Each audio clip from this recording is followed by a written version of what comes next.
Let's be honest, the global news cycle can feel like a total fire hose of information, right? It's almost impossible to see the big picture. So today, that's exactly what we're going to do. We're going to take a single 24-hour period, February 6, 2026, and try to find the real signal hidden in all that noise. On the surface, the day's headlines just look like a random collection of crises. You know, a deadly bombing at a mosque in Islamabad. Then you've got a renewed threat of annexation over in Greenland. And then these horrific reports of brutal executions in North Korea.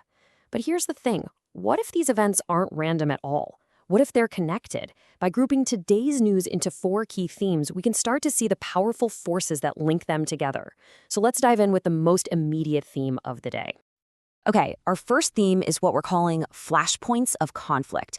This is where those simmering, long-term tensions finally boil over into actual violence and immediate crisis, sending shockwaves around the globe.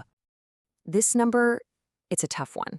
It represents the 31 lives that were lost in a horrific suicide bombing at a Shia mosque in Islamabad, Pakistan.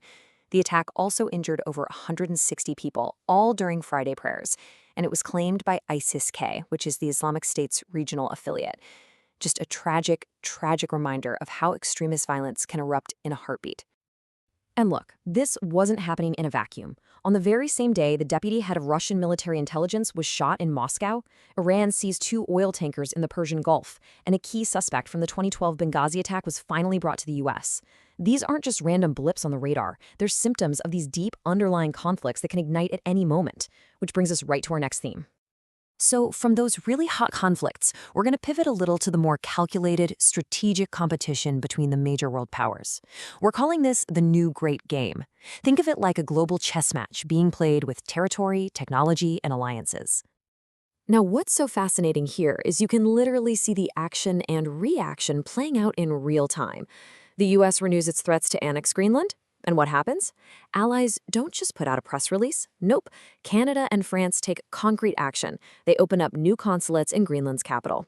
This is modern diplomacy in action, a direct countermove in the fight for influence in the supercritical Arctic region.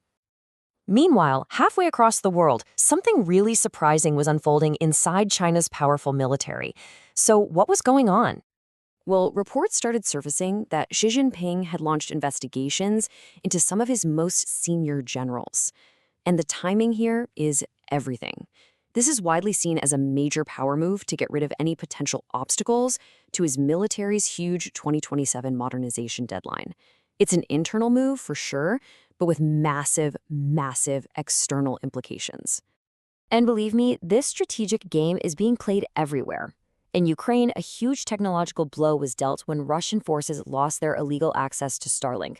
And over in the Pacific, Australia and Indonesia signed a brand new security treaty, a clear move to build up regional alliances and kind of push back against other big players. Okay, so underneath all these military and political chess moves are these powerful economic forces. Our third theme, economic tremors, takes a look at the anxieties and the huge shifts that are really shaping global stability. Wow. On this day, some really startling data came out of the United States. Nearly 109,000 layoffs were announced in January. To put that in perspective, that's the highest number we've seen since the Great Recession back in 2009. That, right there, is a huge flashing red light for the world's biggest economy. But, and this is a big but, just as that grim news was breaking, this number was also making headlines. $190 billion. That's how much trade happened between the U.S. and India last year, a massive figure that tells a completely different economic story. And that relationship, it's about to get even tighter, with a major trade pact just days away from being signed. So you've got this really weird picture, right? One part of the economy is showing these serious signs of distress, while another is forging these incredibly valuable new partnerships. It's uneven, to say the least. So how does the rest of the world react to all these mixed signals? Well, with a whole lot of caution.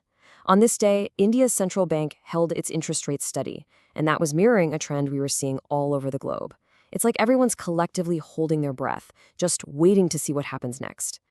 All right, for our final theme, let's bring all of this down to earth. Because, you know, behind all the geopolitics and the economic charts, there are real people. This is the human element, where we see how these massive global forces directly slam into individual lives. A report from Amnesty International on February 6, it had this absolutely chilling detail. The North Korean state is reportedly executing its own citizens for watching South Korean media, including shows like Squid Game. Just think about that. A global cultural hit becomes a matter of life and death. It's state control at its most brutal. On the very same day, the EU announced it found preliminary evidence that TikTok uses something called addictive design that could be harming children. Basically, it's about building an app to purposely mess with your psychology to keep you scrolling for as long as possible. It's a stark reminder of how decisions made in a boardroom can directly affect the mental well-being of millions of young people.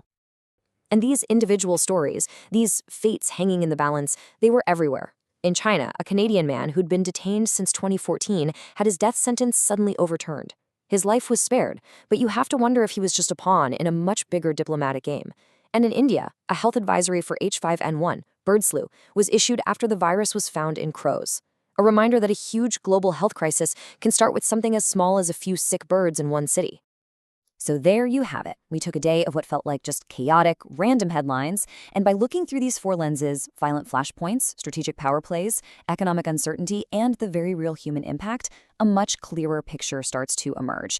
This is the framework for making sense of our incredibly complex world. You know, the events of February 6, 2026 were intense, for sure, but honestly, not that unusual in today's world. And that leaves us with one last, pretty sobering question to think about. This was just one day.